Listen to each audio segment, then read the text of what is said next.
Hello everyone, myself Jaya Agarwal, Assistant Professor Political Science from SPCGC Ajmer. This is BA Part 2nd, Indian Government and Politics or Indian Political System, and today we are going to study about the Government of India in 1935. In this video we are going to study about the features of this act, and so let's start. First one was it was the longest and complicated act, or the longest or complicated one.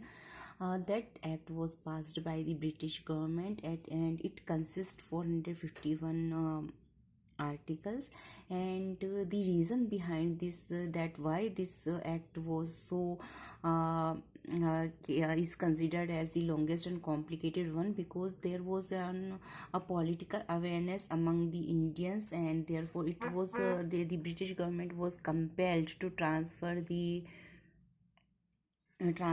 powers or authority quite enough to satisfy the Indians, and the British government also wanted to protect the interest of the British government itself. And second one is All India Federation. There was a decision taken by taken through this act that there will be an All India Federation that will be consisting of 11 British provinces, six chief commissioners areas, and those princely states which desired to be a part of this federation. And there here we can say that it was mandatory to be a part of this for the British provinces, but for the princely state it was quite optional. And next one is that end of diarchy system at provinces. Diarchy system which was introduced in provinces through the government of India in 1919 was abolished, or was here we can see end of diarchy system at provinces through this act. And the provincial autonomy was established there. They are independent and they have the constitutional basis for themselves, and the whole provincial system can be considered as in the hands of the ministers, and the according to this that and the government will administer the whole system or administration as per the advice by these ministers. And next one is diarchy system in center. Here third and fourth point, there was abolition of diarchy system at provinces through the Government of India Act 1935, and this system was introduced in center. Here we can say the first one was end, second one was starting. So end of diarchy system at provinces through this act. And at central level, this similar system was started, that is called diarchy system in center. So end of diarchy system at provinces and starting of diarchy system at center. So the quite similar things were there, that